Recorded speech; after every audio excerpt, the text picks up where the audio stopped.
Hi friends, in this video we are going to discussing about the Hindu Marriage Act 1955 from Family Law.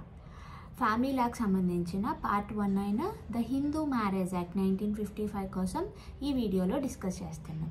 ఇందులో మనం discuss చేయబోయే main topics ఏంటంటే what is marriage, marriage అంటే ఏంటి, అలాగే kinds of marriage, marriage ఎన్ని types, next conditions of marriage, marriage చేసుకోవడానికి కావాల్సిన కండిషన్స్, అలాగే finally the doctrine of ఫ్యాక్టమ్ velvet. ఈ టాపిక్స్ని మనం ఈ వీడియోలో కవర్ చేస్తున్నాం. Let's get in to the topic. ముందుగా హిందూ మ్యారేజ్ యాక్ట్ 1955 గురించి తెలుసుకోవాలి. The Hindu Marriage Act 1955 is enacted by Parliament of India and passed on 18th May 1955. Three other important acts were also enacted as part of the Hindu Code Bills during the same time. They are the Hindu Succession Act 1956, the Hindu Minority and Guardianship Act 1956, the Hindu Adoption and Maintenance Act 1956. The main purpose of the Hindu Marriage Act 1955 was to amend and codify the law relating to marriage among Hindus and others. ఇక్కడ Hindu marriage act 1955 అనేది 18th May 1955న parliament of India చేత pass చేయబడింది. At the same time family లాకి సంబంధించిన other 3 important acts were also enacted, రూపొందించబడ్డాయి under Hindu code bills. అవే Hindu succession act, Hindu minority and guardianship act, Hindu adoption and maintenance act. The Hindu marriage act యొక్క ముఖ్య ఉద్దేశం ఏంటంటే హిందూ మ్యారేజెస్ అనేవి ఎలా అమలుపరచాలి, సంబంధించిన నియమ నిబంధనలు, కోడిఫికేషన్స్ అనేవి ఇందులో పొందుపరచబడ్డాయి. నెక్స్ట్ అప్లికేషన్ ఆఫ్ యాక్ట్, ఎవరెవరికి ఈ హిందూ యాక్ట్స్ అనేవి వర్తిస్తాయో చూద్దాం. To any person who is a Hindu by religion in any of its forms or developments including a Virashaiva, a Lingayat or a follower of Brahmo Prarthana or Arya Samaj.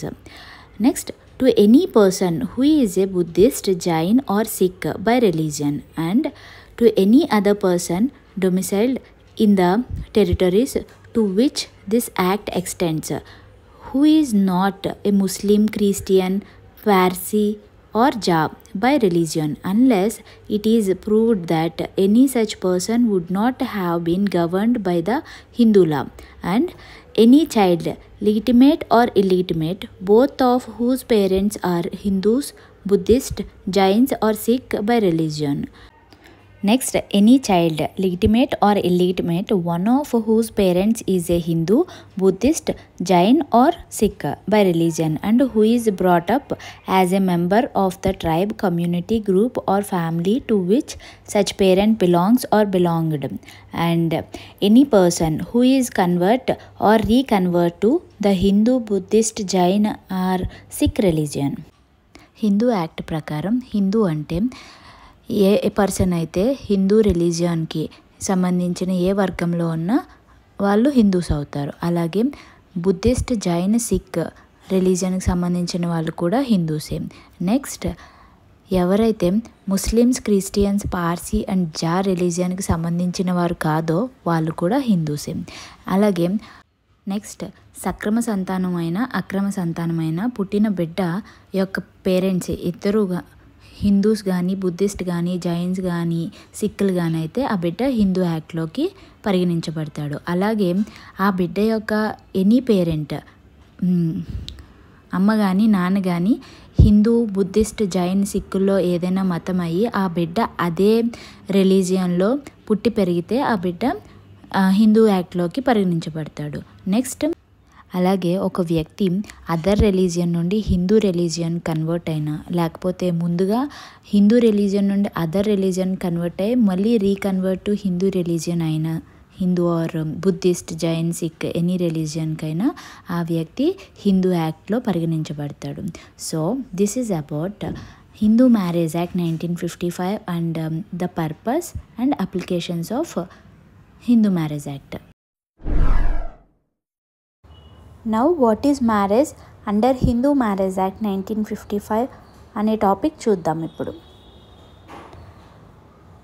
Marriage is the nucleus of the family. It is a process by which the physical union of a man and woman is legalized and thereby regulates social life. Marriage is a civil and a religious contract whereby a man is joined and united to a woman for the purpose of civilized society. Hindus consider marriage as a necessary samskar and sacramental union, a sacrosanct, permanent, dissoluble and eternal union. A man or woman without spouse enjoys no social status and is also looked down in the society.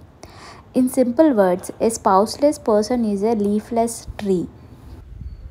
So ఇక్కడ marriages అనేది centre point of the family అనేది create అవ్వాలన్నా, అలాగే దాన్ని పెద్దగా establish చేయాలన్నా marriages are the centre point.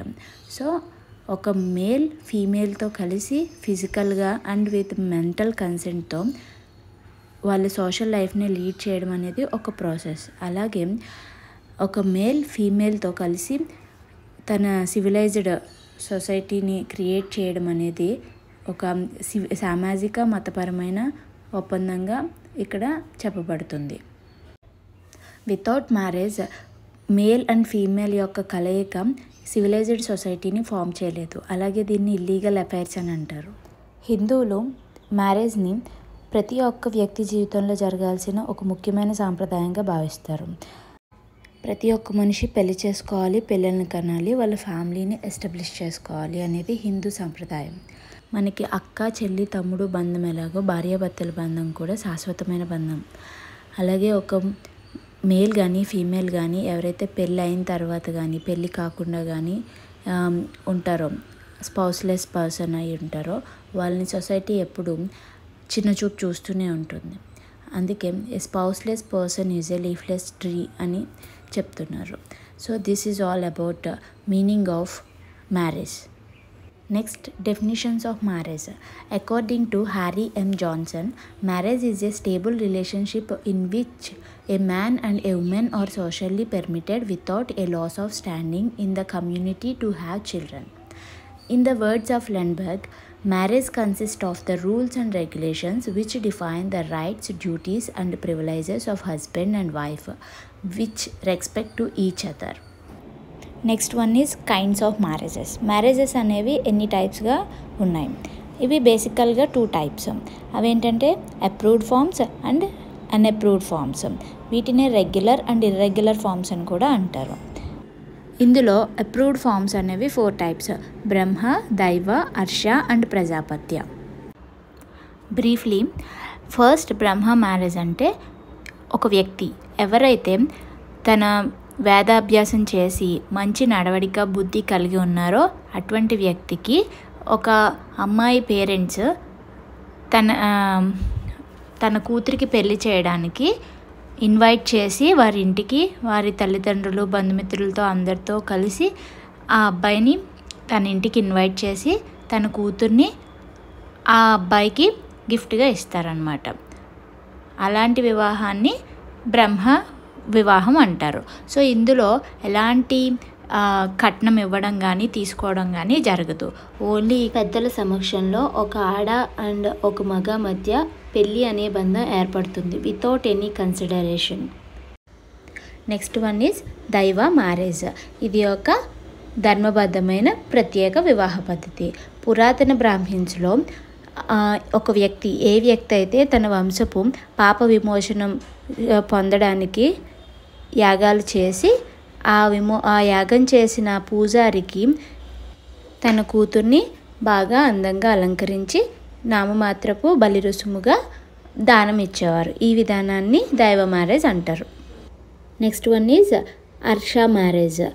Arsha Vivah is a righteous form of marriage. It is a form of marriage where a man gifts his daughter as a bride after receiving 1 pair of cattle, a cow and a bull or 2 pairs from a groom. అంటే ఇదొక exchange offer అన్నమాట.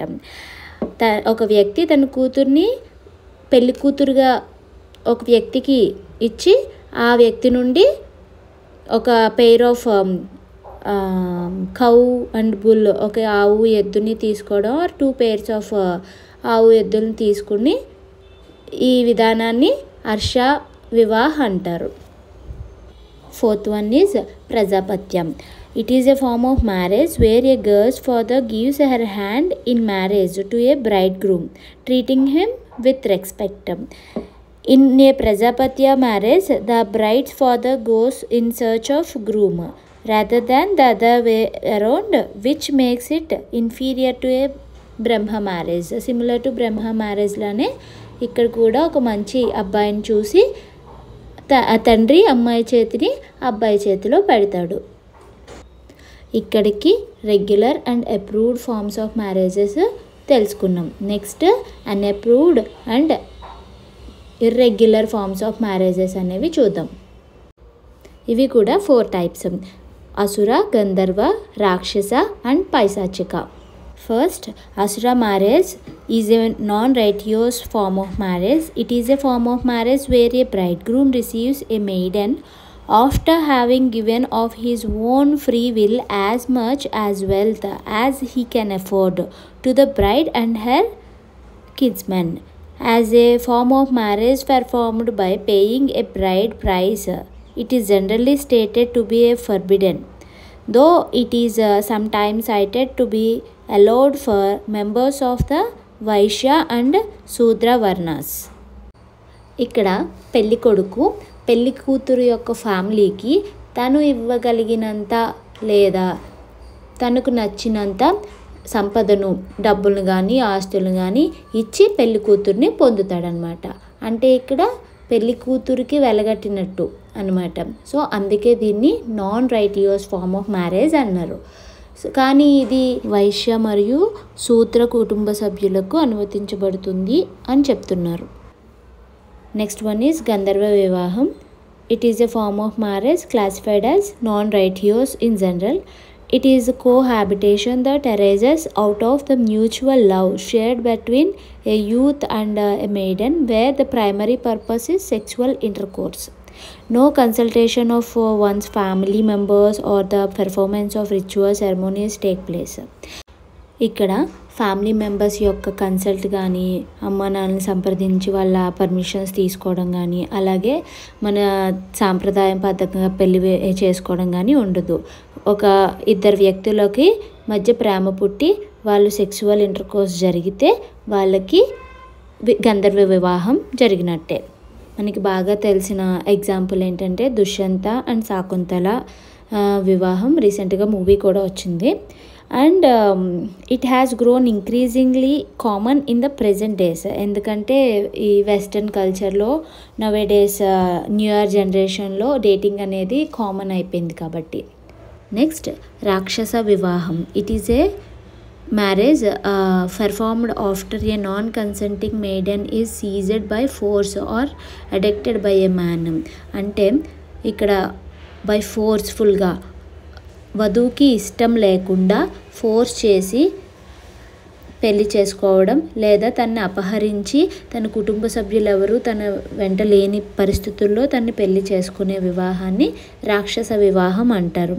ఇది unapproved and ఇది punishable కూడా. Fourth one is పైశాచిక వివాహ. It is a non-righteous form of marriage when a man stealthily rapes a woman who is asleep, intoxicated or mentally challenged. ఇక్కడ స్త్రీ పడుకున్నప్పుడు కానీ, మత్తులో ఉన్నప్పుడు కానీ, అన్కాన్షియస్గా ఉన్నప్పుడు ఆర్ మెంటల్గా తన మానసిక పరిస్థితి బాగాలేనప్పుడు ఒక వ్యక్తి తనని అత్యాచారం చేస్తే ఆ స్త్రీ గౌరవాన్ని కాపాడడానికి it is regarded to be a marriage. దీన్ని పైశాచిక మ్యారేజ్ అంటారు. ఇవి 4 types of unapproved and irregular forms of marriages. According to Section 7 of the Hindu Marriage Act 1955, the different kinds of marriages have been ceased to exist. The parties can adopt any one of the marriage prevailing in his or her community. Only 3 remained in practice. They are the Brahma, the Asura and the Gandharva. ఈ మూడిట్లో ఏవైనా any one can choose. అంటే బ్రహ్మ marriage అంటే arrange marriages, వరుడికి కట్నం ఇచ్చి కుమార్తెనివ్వడం. అసుర marriage అంటే వధువుకి కట్నం ఇచ్చి పెళ్లి చేసుకోవడం. వరుడు వధువుకి కట్నం ఇస్తాడు. Gandharva marriage is love marriage. ఈ 3 ఇన్ ప్రజెంట్ డేస్లో ఫామ్లో ఉన్నాయి. మిగిలిన డిఫరెంట్ ఫామ్స్ అన్నీ section 7 of Hindu marriage act ప్రకారం సీజ్ చేయబడ్డాయి. Next one is conditions of marriage. పెళ్ళి చేసుకోవడానికి ఏ కండిషన్స్ అనేవి ఫాలో అవ్వాలి according to Hindu marriage act 1955 అనేది ఇప్పుడు చూద్దాం. After codification of Hindu marriage act ఇక్కడ 5 ఇంపార్టెంట్ కండిషన్స్ అనేవి ఉన్నవి. They are monogamy, mental capacity, age of parties, degrees of prohibited relationship, sub in the relationship. 1 by 1 ఇవేంటో అర్థం చేసుకుందాం. First, what is monogamy? Monogamy means having only one spouse. Spouse means a lawfully wedded wife or husband. A Hindu can't have more than one spouse living. So a person who wants to get married should not have spouse living at the time of the marriage. He or she should be an unmarried or a widower or widow or divorced according to section 5 of 1. Monogamy అంటే ఒక భర్తకు ఒక భార్య, ఒక భార్యకు ఒక భర్త మాత్రమే. అలా కాకుండా రెండో పెళ్ళి చేసుకోవాలి అనుకునే వ్యక్తికి ఆ భార్య ఎవరినైతే ముందు పెళ్లి చేసుకుంటున్నారో ఆ భార్య చనిపోయి ఉండాలి, ఆర్ భర్త చనిపోయి ఉండాలి, లేకపోతే వాళ్ళతో విడాకులైనా అయిపోయి ఉండాలి. అలా చేయకుండా మొదటి భార్య లేదా భర్త బతుకుండగానే రెండో పెళ్ళికి ఎవరైతే సిద్ధమయ్యారో వాళ్ళపై ఫైల్ చేయడానికి కొన్ని కేసెస్, అలాగే వాళ్ళకి పనిష్మెంట్స్ కూడా ఉంటాయి. అవేంటంటే, if the person having a spouse and marriages again, he or she is guilty of bigamy under section 17 of Hindu marriage act 1955. Such marriage is declared void under section 11 of Hindu marriage act. The person guilty of the offence of bigamy is liable for punishment under section 494 and 495 IPC. Next condition is mental capacity. The parties to the marriage must be competent to the contract the marriage. Neither of the parties must have been suffering from unsoundness of mind or mental disorder or insanity. The parties must be capable of valid consent. Otherwise, he or she is unfit for procreation of children under section 5 clause 2. ఇక్కడ ఇద్దరు భార్య భర్త ఎవరైతే పెళ్లి చేసుకోవడానికి రెడీగా ఉన్నారో వాళ్ళిద్దరూ కూడా వాళ్ళ అంగీకారాన్ని తెలిపే స్థితిలో ఉండాలి. అంటే వాళ్ళకి మెంటల్గా కానీ ఎలాగ కానీ డిస్టర్బ్ అయ్యి కానీ లేదా వాళ్ళ అభిప్రాయాన్ని చెప్పలేని పరిస్థితుల్లో ఉంటే అది ఇన్వాలిడ్ మ్యారేజ్ అవుతుంది.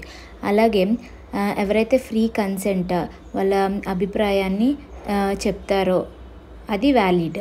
చెప్పలేని పరిస్థితుల్లో he or she is unfit for procreation of children అని అండర్ సెక్షన్ 5 క్లాజ్ 2లో చెప్పబడుతుంది. Next third condition is ages of parties. పెళ్లి చేసుకునే బ్రైడ్ అండ్ బ్రైడ్ గ్రూమ్స్కి అండర్ హిందూ మ్యారేజ్ యాక్ట్ ప్రకారం ఎంత ఏజ్ ఉండాలి అనే చూద్దాం. The bride must have completed the age of 18 years and the bride groom must have completed the age of 21 years to get married under section 5 clause 3. Next condition is degrees of prohibited relationship. The parties to the marriage should not be within the degrees of prohibited relationship unless the custom permits. Clause 10 of section 5 of the Hindu Marriage Act 1955 lays down that no marriage is valid if it is made between persons related to each other. Prohibited degrees unless such marriage is sanctioned by custom usage governing both the parties. అక్కనో చెల్లినో అన్నయ్యనో తమ్ముడినో ఎందుకు పెళ్లి చేసుకోము, అలాగే మన సొంత ఇంట్లో ఉన్న మేనరికాలు చేసుకోకూడదని కూడా చెప్తుంటారు. ఎక్కడో పుట్టిన వేరే కుటుంబంలో ఉన్న అమ్మాయినో అబ్బాయినో ఎందుకు తెచ్చుకొని పెళ్లి చేసుకుంటాము. So according to Hindu marriage act ప్రకారం కొన్ని రిలేషన్స్ని మ్యారేజ్కి ప్రొహిబిట్ చేశారు. అవేంటో ఇప్పుడు చూద్దాం. According to Hindu Marriage Act 1955, two people are in a prohibited relationship if they meet any of the following criteria. One is a lineal ascendant of the other, such as a parent or grandparent. One was the wife or husband of a lineal ascendant or descendant of the other, such as a step-parent or stepchild. The two are siblings unless under niece, aunts and nephews or children of a brother and sister. The relationship exists by full blood, half blood or uterine blood or through adoption. A marriage between two people in a prohibited relationship is not valid unless there is a custom in the community that allows it. In the case of a marriage that violates the prohibited relationship requirements, the person who performed the marriage can face up to 1 month in jail and a fine of up to 1000 rupees. Next condition is Sapinda relationship. Sapinda relations are based on the concept of Gotra and Pravara. Sapinda is a person related to another by common ancestry, sharing a common Gotra, descending from a common ancestor through the male line. Sapinda relations అనేవి ఇలా చేయడం మా వంశంలోనే లేదు అంటుంటారు కదా, ఆ వంశం మీదే ఆధారపడి ఉంటుంది. ప్రతి వంశానికి గోత్రనామం ఉంటుందన్నమాట. సో సపింద రిలేషన్లో ఉన్నారు అంటే ఆ పర్సన్స్ ఇద్దరికి కామన్ యాన్సెస్ట్రీ అయినా ఉండాలి, షేరింగ్ ఏ కామన్ గోత్ర అంటే ఇద్దరికి ఒకే కామన్ గోత్ర ఉంటుంది, అలాగే descending from a common ancestor through the male line. ఇక్కడ చూపించే పిక్చర్లో మీరు క్లియర్గా అర్థం చేసుకోవచ్చు. Under the Hindu Marriage Act 1955, Sapinda relations are defined in Section 3, Clause Z and prohibited under Section 5, Clause 4 as a ground for invalidating a marriage. మా ఏరియాలో అయితే ఈ సపింద మ్యారేజెస్ని కుండ మార్పిడి పెళ్ళిళ్ళు, మేనరికపు పెళ్ళిళ్ళు అంటుంటారు. మన పెద్దవాళ్ళు కూడా ఇలాంటివి చేసుకోకూడదు అని చెప్తారు. అలాగే చట్ట ప్రకారం కూడా అండర్ Section 5, Clause 4 ఈ సపింద మ్యారేజెస్ని ప్రొహిబిట్ చేయడం జరిగింది. కానీ ఈ సపింద రిలేషన్షిప్కి కొన్ని ఎగ్జంప్షన్స్ ఉన్నాయి. అవేంటంటే, if the custom or tradition of community permit such marriages, if the parties are not related by blood or adoption within 3 generations. అంటే ఏంటంటే, ఫర్ ఎగ్జాంపుల్ నాకు తెలిసి పద్మశాలి కులానికి సంబంధించి అందరికీ మార్కండేయ గోత్రమే ఉంటుంది. సో అందులో అబ్బాయి అయినా అమ్మాయి అయినా పెళ్లి చేసుకునే ఇద్దరిది కూడా ఒకటే గోత్రం నుండి వచ్చి ఉంటారు. And second one is blood relation అయ్యి ఉండకూడదు విత్ ఇన్ 3 generations. అంటే అబ్బాయి అమ్మాయి ఇప్పుడు పెళ్లి చేసుకుంటుంటే వాళ్ళ తాత ముత్తాతలు ఎవరో, అంటే ఈ 4 generationలో కాకుండా అప్పర్లో 4th generation అలా ఉండి వాళ్ళు బ్రదర్స్ అయినా పర్వాలేదు. According to Hindu marriage act 1955 ప్రకారం కండిషన్స్ ఆఫ్ మ్యారేజెస్ అనేవి తెలుసుకున్నాం. అవే monogamy, mental capacity, age of parties, degrees of prohibited relationship, Sapinda relationship. అందులోనే అడిషనల్ కండిషన్స్ కూడా ఉన్నాయి. అవేంటంటే marriage ceremony, registration of marriage, free consent of parties to the marriage. Section 7 of Hindu Marriage Act 1955, a Hindu marriage may be solemnized in accordance with the customary rites and ceremonies of either party thereto, where such rites and ceremonies include Saptapadi, Kanyadan, Vivaha Homam, like. Section 8 of the Act empowers the state government to make rules for registration of marriage between two Hindus. Registration enables the parties to prove the marriage in the event of disputes. Next, free consent means 2 or more people are said to consent when they agree upon the same thing in the same sense and at the same time. Done. These all are conditions and additional conditions of Hindu marriage under Hindu Marriage Act 1955. Next and the last topic is the doctrine of factum valet. This doctrine originated from the Roman law maxim factum valet quid feri dabilt. This means that what ought not to be done is valid when done. అంటే ఏంటంటే, ఈ పనులు చేయకూడదు, ఒకవేళ చేస్తే చట్టపరంగా invalid అవుతాయి అంటారో అవే పనులు చేసేసాక వ్యాలిడ్ అయిపోతాయి. అదేంటది? ఇన్వాలిడ్ యాక్ట్స్ వ్యాలిడ్ ఎలా అవుతాయి చెప్తాను వినండి. The child marriages are neither void nor voidable. They continue to be valid even though punishable. అంటే బాల్య వివాహాలు అనేవి రద్దు చేశారని మనకు తెలుసు. ఒకవేళ ఎవరైనా ఇలాంటి బాల్య వివాహాలు చేస్తే according to section 12 of child marriage restraint act ప్రకారం ద సివిల్ కోర్ట్స్ ఆ చైల్డ్ మ్యారేజ్కి అగెనిస్ట్గా ఇంజెక్షన్ అనేవి పాస్ చేస్తాయి. కానీ ఈ డాక్ట్రిన్ ఆఫ్ ఫ్యాక్టమ్ వ్యాలిడ్ని యూజ్ చేసుకొని in Venkataramana versus state AIR 1978 AP 43 FP case ప్రకారం the court has applied the doctrine of factum valid to child marriage and held that the marriage itself is valid though penal consequences are attracted. The child marriages are neither void nor voidable. They continue to be valid even though punishable. ఇక్కడ invalid అయిన child marriage valid అయిపోయింది by using doctrine of factum valid under some penal consequences. This is about the doctrine of factum valid. So guys ఇక్కడికి మనం అనుకున్న అన్ని topics cover చేసాం. So hope you guys you all are understand the concept of the Hindu marriage act 1955 and thanks for watching.